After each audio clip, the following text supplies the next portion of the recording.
Life is beautiful, man. You know, it's important that everybody live, but you always got to be aware of the realities of life, and that includes death.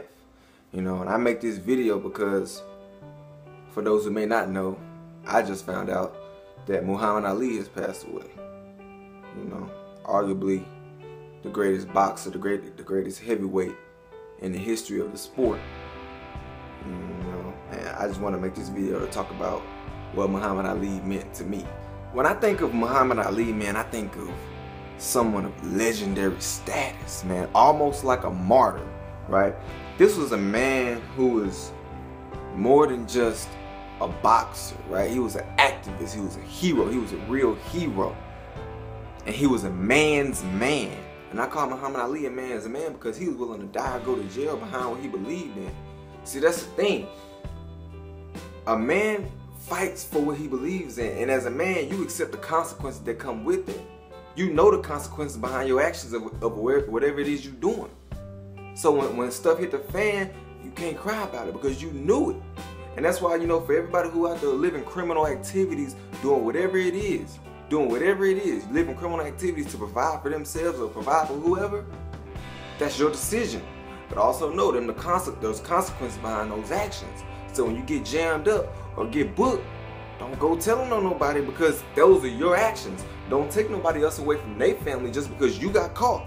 When I think of Muhammad Ali, man, I think of bravery, man. Somebody that was brave, the Louisville Lip, man. He talked a lot of game, but he could back it up, man. He had a lot of bark, and he would bite you too, boy. And one of the biggest regrets I have in regards to Muhammad Ali is that, he got so sick in his later years, with Parkinson's disease and other things. I would have wished so much for him to be a voice in our community, an active voice in our communities, man, in today's time. But he wasn't able to because of his illnesses. And I would oftentimes, see Muhammad Ali on TV, in the recent years. And it would just be amazing because I would always think to myself, this quiet man is the same guy from back in the 60s who couldn't stop talking. Like, wow, it amazes me. And I just couldn't believe that those two people were the same person. And those diseases and those illnesses really just got to him, man. And it's just amazing. Because in a way, to me, right? To me, Muhammad Ali seemed like a myth, a mythical figure. And I say mythical figure because he was such a great man. And he was known worldwide for all these great things. And he was he had such a dominating personality, right? Such a commanding voice, he was so recognizable. And it's almost like, because it was before my time, it's almost like it never happened. Like, that's too great of a history to have possibly, it's kind of hard to explain, man. But he just seems like a mythical figure. The same thing with Tupac. It's like, in my eyes, Tupac was such a great figure, such a great asset for the world, right? And it's almost just like when people seem too great, they just seem like mythical figures. Like, I always think, like, did this dude really walk the earth? Was he really here? And I get upset with myself for no reason because I wasn't even there to witness it, right? I would have loved to have been around to witness Muhammad Ali in his prime and get him giving his speeches and his talks at conferences, man. I would have loved to see Muhammad Ali boxing matches live. That would have been such a beautiful thing to witness, man. And because I wasn't able to see so much greatness, it's almost like it never happened. Like, these stories are made up. If there was no footage of Muhammad Ali, I wouldn't believe none of this stuff. That's how great I think Muhammad Ali is, man.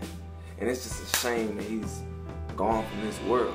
Such a dominating personality is gone from this world, and he's never coming back. And that's why I stress that people live, man. Muhammad Ali lived. He lived, man. He had his beliefs. He fought for what he believed in. He went to jail behind what he believed in. He came out stronger. He came out better. He came out respected. And he lived, man. He accomplished things far greater than boxing could have ever done for him. And I just want to take this time out, man, to give my respects to Mr. Muhammad Ali, brother, because there will never be another Ali. And you know, it's heartbreaking news to know that he's gone, but he's in a better place. He lived a full life, and he accomplished so much. You know, and if I can live to be half as great as Muhammad Ali, man, I'm happy with that. I'm successful because he was an honorable man, and that's what I strive to be—an honorable man, somebody that people respect. And somebody that when I do someday have children, my children look up to me and my children respect me because I'm honorable. Muhammad Ali fought for what he believed in. He didn't bite his tongue. He said what was on his heart. He wore his heart on his sleeve. And he accepted the consequences behind what he said. He accepted the consequences behind his actions. And he went to jail for it, and he came out stronger and better. And that's what honorable men do. They accept the consequences. They practice what they preach. And they make people better. And they spread knowledge, they spread love, they spread wisdom. So I just want to thank Muhammad Ali for that, you know. And my condolences go out to the family, you know. Everybody who knew him, loved him. Condolences out to everybody, man. But I just want to thank everybody for watching this video, man. You know, if you like it, hit that like button. You know, share this video. This is my tribute to Muhammad Ali, man. Y'all be easy, man. Rest in peace to the world's greatest.